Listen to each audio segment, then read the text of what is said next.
আর ডাইনিংয়ে নিয়ে চলে এসেছিস নাকি? হ্যাঁ, আজকে সব ডাইনিংয়ে নিয়ে চলে এসেছি, এখান থেকে সাজানো হবে।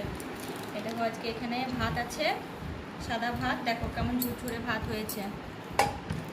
তারপরে যে এখানে সেদ্ধ ডাল করেছি, যেহেতু তরকারি হয়েছে ওই জন্য ফোড়ন দেওয়া ডাল করিনি, সেদ্ধ ডাল করেছি। সেদ্ধ ডালও কিন্তু ঘি দিয়েছে, কাঁচা লঙ্কা, হ্যাঁ ঘি আর কাঁচা লঙ্কা নুন দিয়ে সেদ্ধ করেছে।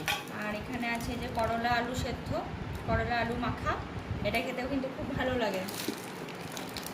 তারপর এখানে হয়েছে আজকে যে আজকে মামুনি বানিয়েছে শুক্তো, শুক্তোটা কিন্তু গ্রেভি ছিল, শুক্তোটা ঝোল বানিয়েছিলাম, টেনে নিল, টেনে মাখা মাখা হয়ে গেছে। বেশ মোটা সজনে ডাঁটা সব দিয়ে করেছি, গাজর, সজনে ডাঁটা কিনে নিয়ে এসেছিল, গাজর, করলা, আলু, বেগুন, মানে বড়ি দিয়েছি।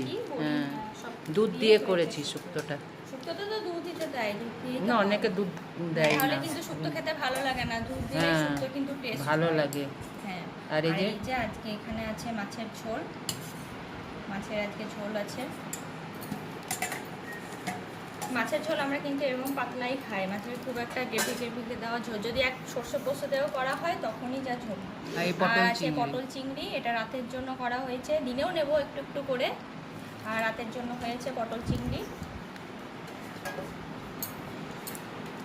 আর এই যে বাড়িতে বাঁধা টক দই তো থাকেই, দইটা ব্যাস, আজকে আপাতত এগুলোই হয়েছে, আর কিছু হয়নি। তবে গরমটা একটু কমেছে, তোমাদের ওইদিকেও কি গরম কমেছে? কমেন্ট করে জানাবে যদি গরম কমেছে নাকি গরমটা সে আগের মতোই আছে। এই যে খেতে চলে এসছে, ওই যে ওর খাবার সাজানো হয়ে গেছে, খাওয়াতে বসবো। সবাই ভালো থেকো, সুস্থ থেকো, আজকে এই পর্যন্তই।